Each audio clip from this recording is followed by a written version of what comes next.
Hey, you're listening to The Growth Signal. My name is Alyssa Nolte, And I am Marc Von Musser. and we're going to get right into it. Mark, tell us, what is your hot take?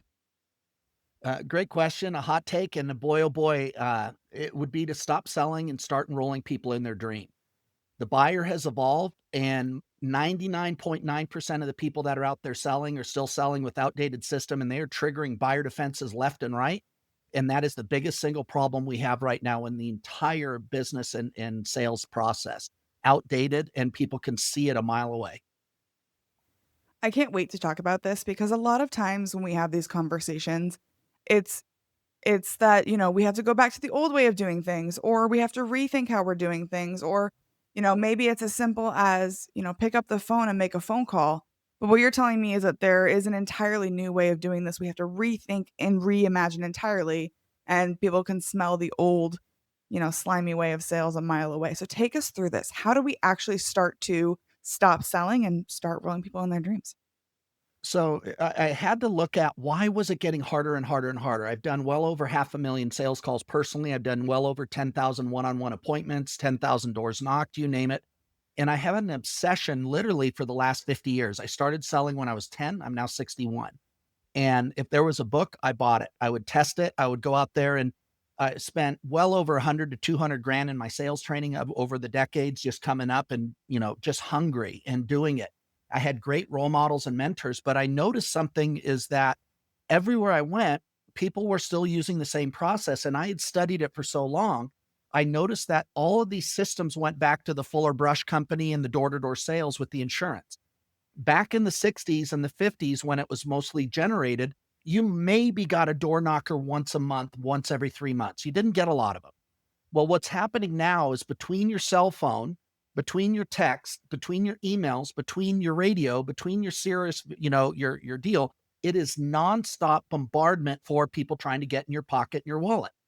And it's what's happened over the decades that the turnover was so high in sales that the only ones that stuck it out were the thick-skinned alpha types, the ones that were like fast talking, non-listening, just trying to bend people to their will. Now, what happened, that worked at first because if you talk to enough people, there's a certain number of people who didn't want conflict, so they would accept it and do it. They cancel a lot of times. But what's happened is now people have things like do not call lists.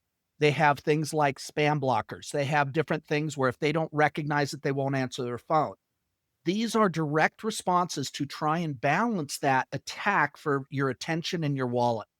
So I noticed that when I was listening to people and I was training people and training salespeople as well as companies, listening to the breakthrough calls, I could hear the disconnection.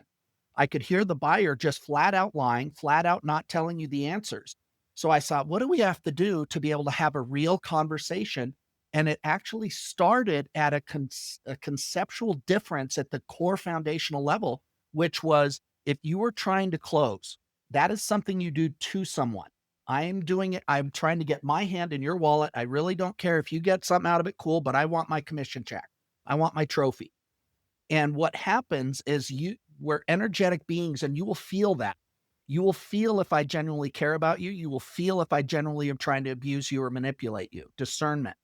So what I noticed was that if I come from a place of advocacy, and I've done this on thousands of different people, I've asked this question from stages, several thousand people. It's the same answer every time. When I ask the audience, what is comes up when I mention the word sales, telemarketing, high ticket sales, any of this, slimy, manipulative, dishonest, pressure, all, etc. But when I ask a different question, when I ask you about what does it mean to have an advocate, to have somebody that's a champion for you, completely, it activates a different part of the human being. So what I found was that at the step one, you need to come from a position of, are you truly of service? Humanity demands it. And when you come from service, that means I am going to do whatever is good for Alyssa. I'm not going to try and hammer you. Now, that also very well might mean I am the best person for you to help you solve your sales problem or your human optimization problem. But if something else is better, I'll steer you to whatever's best for you.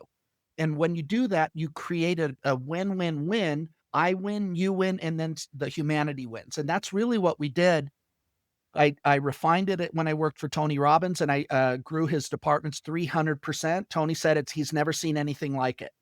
They thought they had it all figured out. They've been doing it for 35 years. In 90 days, I broke every sales number they had by 300%. We went from 3,000 people events to 10,000. When I did it with clients on demand, I helped over 5,000 good people learn how to stop selling and start enrolling at 30, 40, 50, 60, and 80% enrollment rates with a 2 to 5% cancellation. The normal cancellation in online high ticket sales was 40%. We were 2 to 5%. And the people in the industry, and the difference too is that I feel really good after I help somebody. They say, thank you for taking my money. Thank you for helping me solve my problem. So that's really the difference between the way it's going to be done and the way it's been done. There's so much in what you said that I think is really important for people to hear. I joined a startup. God, it's been like 15, 10, almost 10 to 15 years ago now. And I was like the first person on board, and my role was selling, Hmm. except I was fresh out of college. I had never sold anything before. I didn't even go to school for that. I went to school for marketing and psychology, but I liked the product. And one of my personal core values is give more than you get. And Yeah. I truly believe that as a core value because I would get so much joy out of like solving their problem and hearing what they were trying to work on and recommending solutions, even if they weren't solutions that I could charge them for, even if they were solutions somewhere else. I've turned down sales before Yep. because I couldn't really deliver on what they were looking for. And I was upfront and honest about that. And it always blows people away Yeah. that I will tell them the truth. And yeah, I've had multiple people tell me I'm one of the best sellers they've ever met for that reason. Yes. And in my mind, I'm just doing the human thing and just like Yeah. giving a damn about other people.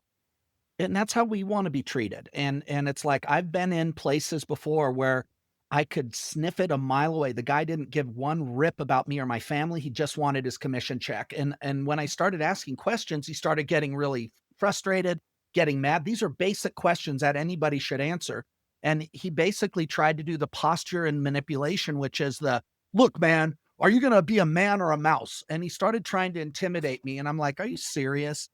And so having the vantage point for decades where I've been able to sit and listen to not only my own calls, but other people I'm training, hearing what works, hearing what doesn't work. And just as an example, when I did this with clients on demand and their clients, and I started coaching the clients, we started to assess how much volume our team did. I mean, all the people I trained, it was over $1 billion a year in sales.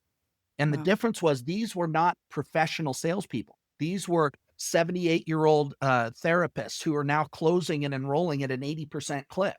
And one of the ladies, Dr. Deb, she calls me and she was 78 years old and she was in New York. And she's like, well, Mark, she didn't have our energy. She was the opposite. So she's like, Mark, I'm kind of bored. I mean, I haven't had an objection in months. Everybody just wants to buy, and I kinda miss it. It used to be so hard, and now I just get a yes every, and I started laughing because people think you have to have my energy or Tony Robbins or Grant Cardone, and it's not Right. true. I want people that I coach to be the authentic person, but the thing I look for in somebody I'm training is, do they really care? One of my team, Ingrid, was an amazing, amazing woman. And she called me after she missed on an enrollment. She was devastated because she knew we could help. And she's like, what can I do to help the person get the truth? Because I know we could help them. They're going to get hosed with the people they're going with. We knew the company, they were all talk, no action. As they say, all hat, no cattle. And so we knew we could help. But the fact that it hurt her, it wasn't about a commission. It wasn't about her sales number. It was simply because she knew we could help this person. And Yeah. that's what I look for. It's a trait of human caring, but if you don't have that, you can't step into that position of authority. And that authority comes from my true desire to serve. And you also, the other part too, is salespeople are notoriously known for blowing smoke that they don't know. And so to your point, Alyssa, when you come from a place, I can't tell you how many times I said, that's a great question. I really don't know. I don't want to just spew off until I get the facts. Let me do some research and I'll get back to you. Yeah. Again, people love that honesty. But authenticity is the highest frequency we can emit as a human being. People think it's love. Love is high, but authenticity is the application of love and doing what you're here to do. So when you are in a position where you're helping somebody, to your point, I had one person, he had just sold his business. I was selling timeshare while I was getting my real estate broker license reactivated after the Navy. He comes through, showing the place. It's a beautiful place. It's great for 90%, 95% of the people, or they take a lot more vacations. I didn't like the way that the company sold, but I loved the product. I had it and it took me all around the world. And so that was what I was selling, completely different. Within 1 month, I was the top person out of everybody. But this guy comes in, found out that he lied on his application because he didn't want to be sold. He didn't tell me everything because he didn't want to be sold. When I went through and as I'm asking of questions, I'm looking, is this a value? He tells me he sold his company. He sold his company for about 200 to 400 million dollars. His take, not the whole amount. That's just what he got.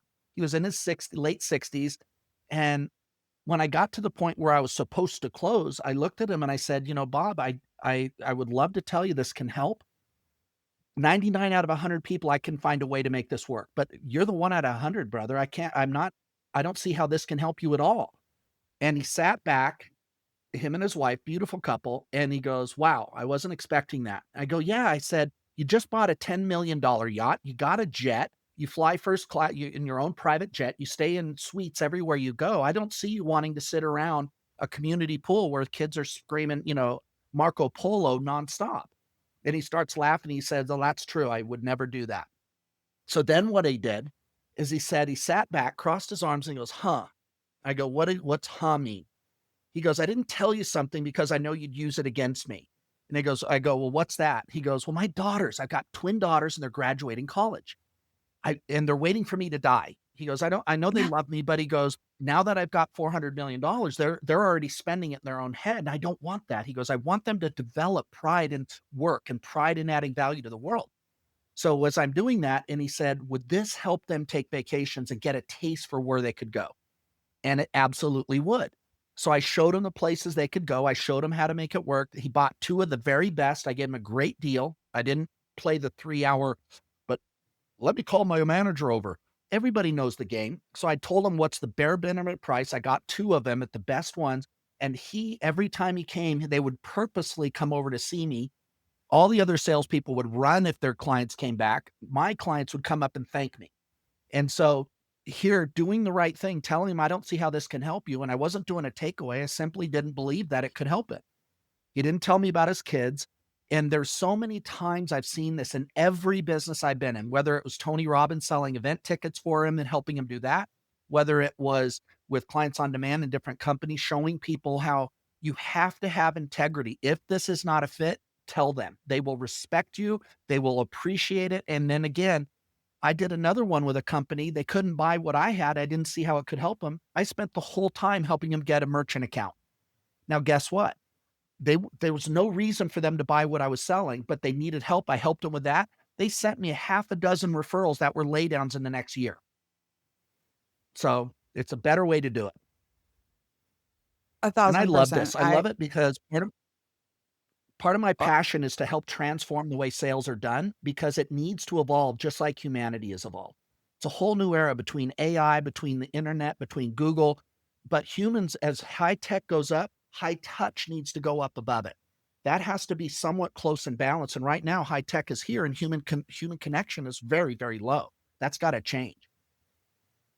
I can't agree more with this. I had a conversation, God, it was probably like 2 years ago now, after a very icky sales experience in which I was on the sales team, but I wasn't selling, Right. right? So I was the subject matter expert that came on the call, and there was definitely an air of, for me to win, the client has to lose, right? Yeah. For me to win, I have to take everything off the table. I have to be the victor.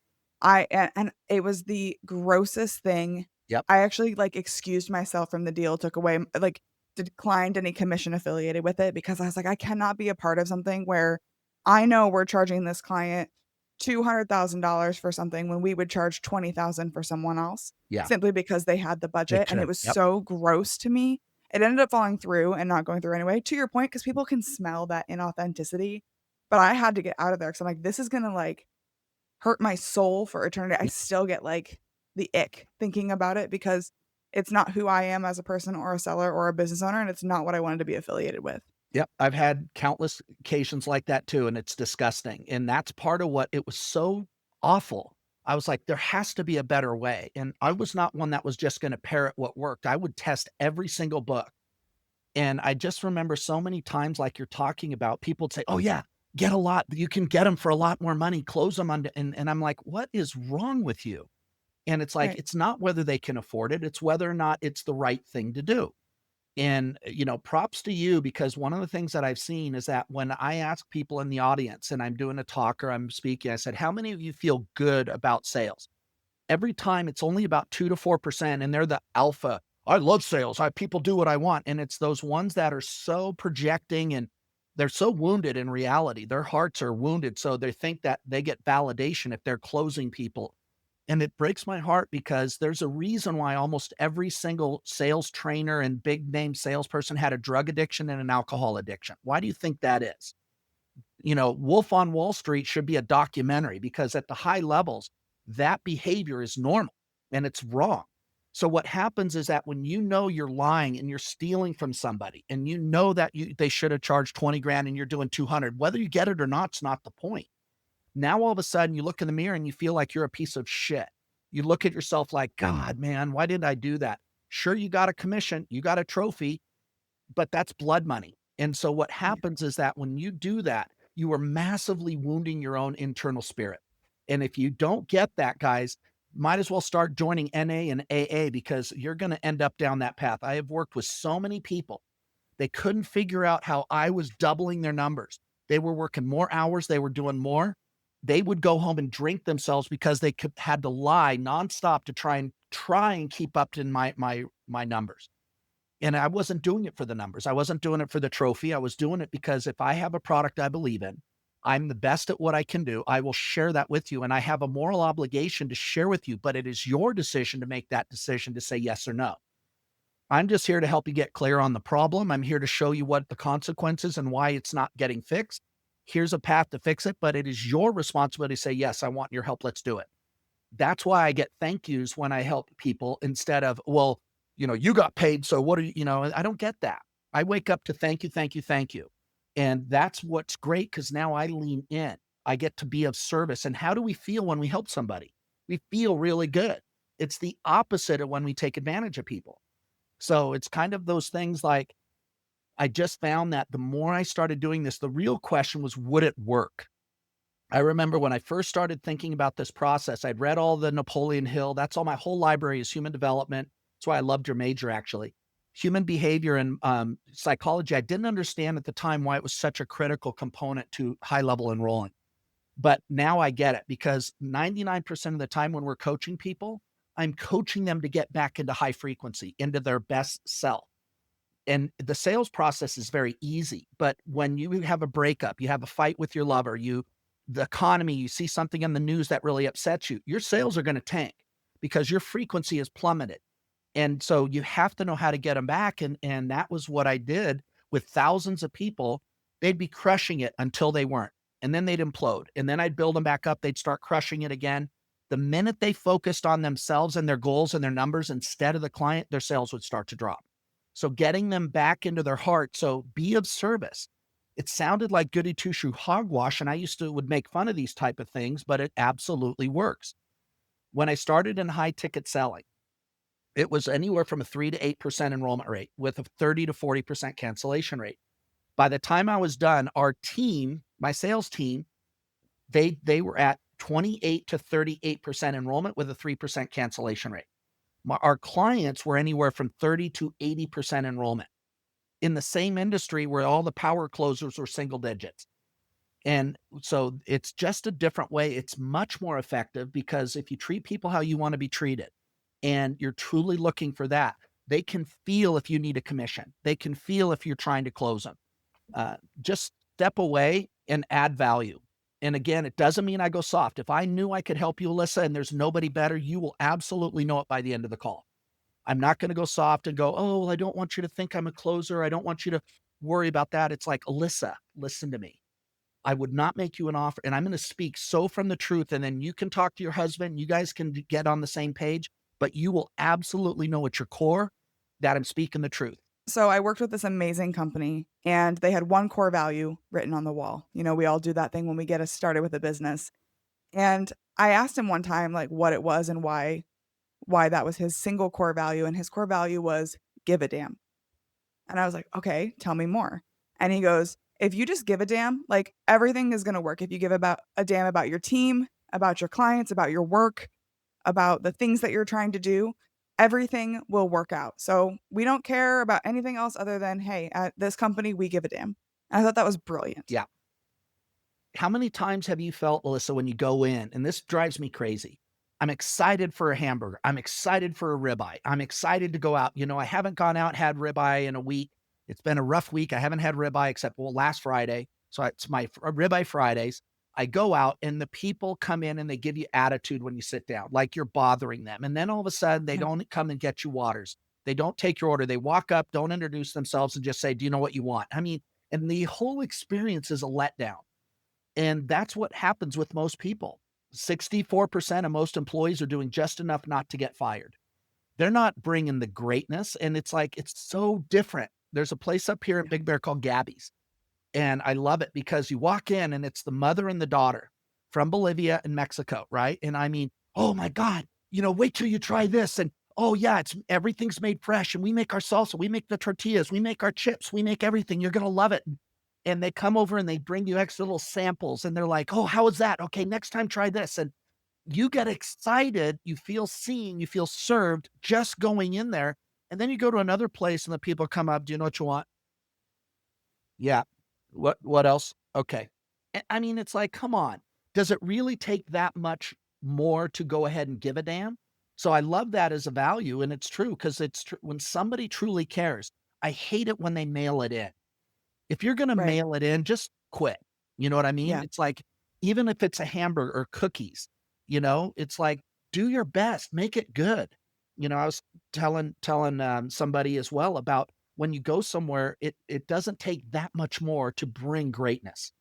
And those are the ones that do it. Whether it's a Fat Burger who has a really great burger out here, whether it's Gabby's for her tacos, you know what I mean? And you see people and they do it with donuts and different kinds of foods. People will take an ordinary thing and bring it to the level of, oh my God. Why don't we bring everything to the level of, oh my God? Where people will talk and they feel seen and appreciated. So that's really where I think humanity is moving towards. There is so much competition, but you can differentiate yourself by being that person you can trust, the person that's trustworthy, the person that has integrity and a skill set that you want. So I absolutely love it. Considering all of the people that you know or aspire to know, who else is out there? Who is giving a damn? Who else should we be listening to? Great, great question. And this is one of the funnest parts that I had when I worked with Tony Robbins side by side with Tony, as well as some of the other ones. I have worked with some of the most amazing people, literally, that you see all over the media, on TV, on the shows, the ones that have the best selling books. And there's some really spectacular ones, but there are two that stand above the rest. The first I would say is Jessie Torres. Jessie Torres has a program called Fierce Grace, and Brene Brown is really the most well known on trauma, but Brene Brown talks about trauma from kind of a theoretical or a professional position, meaning here's what trauma, Gabor Mate is another one. And they talk about trauma. I never really realized the power of what trauma does to stop us from living our greatest self. Jessie, by comparison, has a PhD in life. When you hear what she has transmuted from darkness, it is literally, it would sound fake. Everything she's gone through over and over again, and she has more power than any woman speaker I have ever seen. I have watched her bring a room, 1,000 people to their knees because it was so truthful and authentic. But unlike Brene Brown, which talks theoretically, hers is applicable on how to transmute it from darkness into light. And it's absolutely amazing. One of the most powerful humans I've ever met, but absolutely the best speaker I've ever seen on stage. So I would absolutely recommend her. I can introduce you as well, have her on here. She is a powerhouse and she brings feminine essence like you cannot believe. So she's one that really stands out because it is such a needed concept. Human trauma is a huge thing. And I used to think it was just somebody that had been raped, somebody that had been seen a murder, but it's not. It's a lot more. It could be the moment you stop feeling safe, whether or not you watched your dad beat the shit out of your mom and dad, and whether or not somebody pulled a gun on you or you lost your house.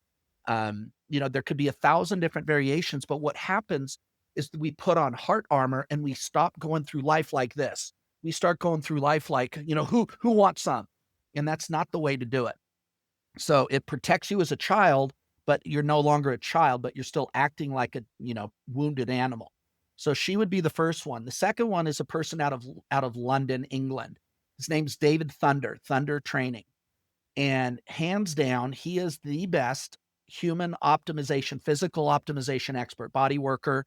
He's trained in a ton of modalities. And what I have watched him do, just like I talk about raising humanity, he also is at the forefront using different sciences, one of which he has many, but one of which is using sound frequencies. They use sound frequencies that go through your body and it charts the body, every cell, everything, and it can spot anything that our normal Western medicine can't. And he's phenomenal at helping rebuild, getting you back into your optimized movement.